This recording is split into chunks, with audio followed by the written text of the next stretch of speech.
Hi, sweeties. How are you doing? Welcome to Cimnanya and Naya Sim, and thank you all so much for all the love and support. Hope you all are doing great. Today, we'll be talking something very important, and it's about a comment that I saw a palm-colored man make. Now, number one is that it looks like there is non-competition to know who is suffering more. They also want to tell you that it is not only Black people that are experiencing discrimination and all that that white men can legally be also be discriminated on too. And then you look at this and it boils down to them like wanting to, I don't know, that it looks like there is competition to who is suffering more, or the people that are being oppressed more. It's amazing how palm-colored people are they are so quick to deny their privilege and all that, but they're very also quick to tell you that you all are living great. We also face what you are facing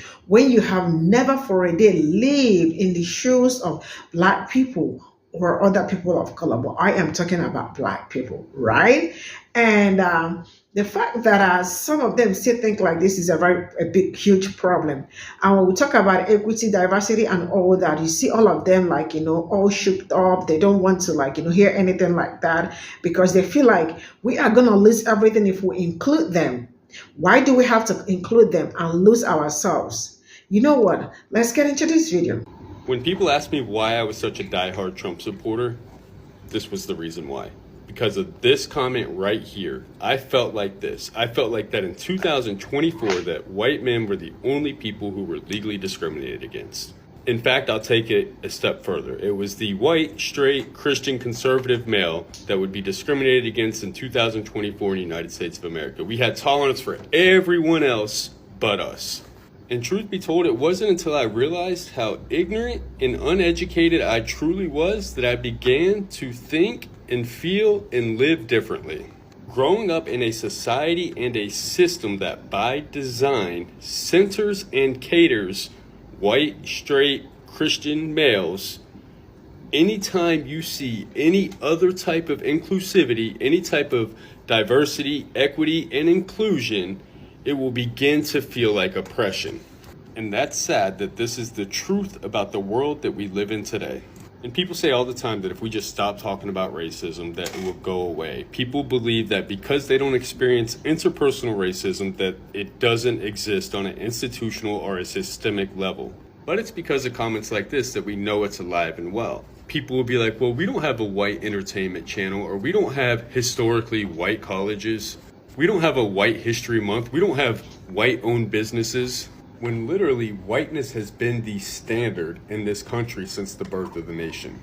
I remember when I first started seeing interracial commercials, and I would get so mad, I'd be so triggered. And I'd say things to myself and to friends and family, I don't care what you do, I don't care about interracial dating, but why do they have to shove this down our throat? And the same thing with gay pride or trans talk.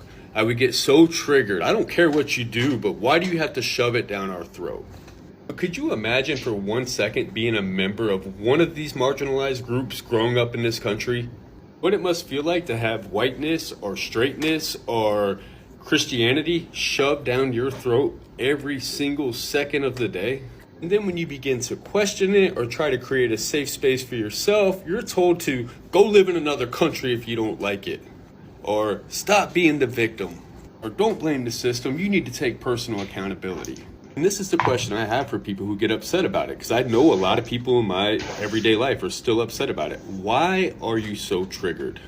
How hard is it to deconstruct and re-educate? And why are we so afraid to do so? Are we that insecure? Are we that fragile? Are we that mediocre that we cannot compete in a world that has a level playing field and equal opportunity for every single person?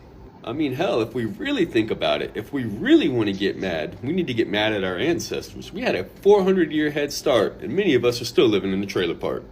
But for real, though, why does inclusivity feel like oppression to us? Why do we get so triggered? Why do we think it's a zero-sum game? Why do we look at it as a piece of pie in which if somebody else gets a piece of the pie that we don't get our piece? And I have a very unpopular belief that I'm going to share with you, and I stand on it, and many people are going to be triggered by this. But in 2024, if you're white in America, you're racist. unless you've actively chosen to do the work to become less racist. But by default, if you're born into this system with our institutions, the way that we are taught, programmed, and conditioned, through no fault of your own, you have been taught and programmed to be racist. And this is why education is so important. And don't take it personal. I'm not attacking your character unless you willfully refuse to learn. I'm attacking your education and your beliefs. And I challenge you to become willing to see the world from a different perspective. That's all. That simple. So ask yourself this question, one simple question. Are you up for the task? Are you willing to learn? So this is all I got from this video, and trust me, they are all fragile according to them. That's why when we talk about CRT, I mean, they get so scared. They don't want to hear anything about history. They want every books to be banned. They do not want it to be taught in school because it hurts their feelings. So you can imagine in 2024, somebody is saying that white people are also like legally being discriminated. And then you see how passionate they are to talk about all this. And then when you tell them about how racist they are and you see them go into defense mode, like you are cursing them or you are being very mean to them, whereas that is the attitude or the character you always see them exhibit and the rest of it. I think some of them is really time to deconstruct, time to relearn, unlearn, and the rest of it. But some of them are finding it very hard because that power is something that really do not want to give up. Right? They don't, not even for a minute. They do not want to give up that power. They do not want to give up that, like, it's something that they feel like this is the only thing we hold right now. And how do you want us to give it out? How do you want to, give it out and all of that? So for somebody to write something like this, it really tells a lot about that person, because some of them are not willing to change, to understand how this racism and all that works. And some of them have refused to do the anti-blackness and to deconstruct and all that. Like I keep saying, you see CRT, it is something that they really, I don't care if it hurts their feelings, I don't care if it damages their feelings and all that. But you already need to know the truth. You already need to understand that. You already need to understand. And the rest of it, the system has always been designed to work against people that look like me and favor them, right? Because there are some certain things you see. And when we talk about inclusive, equity and inclusion, you see all of them.